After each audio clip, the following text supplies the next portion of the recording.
மதுரை மக்களவை தொகுதி அதிமுக வேட்பாளர் சரவணன் முன்னாள் அமைச்சர் செல்லூர் ராஜுவுடன் இணைந்து தேர்தல் பரப்புரை மேற்கொண்டார். செல்லூர் 50 அடி சாலை, கண்மாய்க்கரை மெயின் ரோடு, மணவாள நகர் உள்ளிட்ட பகுதிகளில் பரப்புரை மேற்கொண்ட அவருக்கு அதிமுக தொண்டர்கள் உற்சாகமாக வரவேற்பளித்தனர். பிரச்சாரத்தின் போது பேசிய அவர், மஞ்சுமோல் பாய்ஸ் திரைப்படம் வெற்றி பெற்றது போல செல்லூர் கேர்ள்ஸ் அதிமுகவை வெற்றி பெறச் செய்வார்கள் என கலகலப்பாக பேசினார். தொடர்ந்து பேசிய அவர், திமுக ஆட்சியில் அதிமுக கொண்டு வந்த நலத்திட்டங்கள் நிறுத்தப்பட்டதாக குற்றம் சாட்டினார்.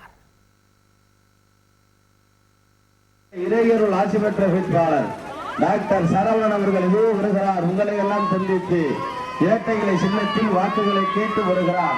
இருப்பு தந்த உங்கள் அனைவருக்கும் நன்றி நன்றி நன்றி. வெற்றி வேட்பாளர் உங்கள் வீட்டு பிள்ளை. அம்மா தாலிக்கு தங்கம் ஒரு புனிதமான ஒரு திட்டத்தை கொண்டு வந்து செயல்படுத்தினாங்க. இன்னைக்கு இந்த திமுக மூடு விழா பண்ணிட்டாங்க. அம்மா கிளினிக், அம்மா உணவகம், கல்லூரிக்கு போற மாணவர்களுக்கு லேப்டாப்பு, எத்தனையோ ஒரு முன்னோடியான திட்டத்தை சாமானிய மக்களுக்கு பயன்பெற அளவு கொடுத்தாங்க. செய்திகளை உடனுக்குடன் தெரிந்து கொள்ள உடனே சப்ஸ்கிரைப் பண்ணுங்க.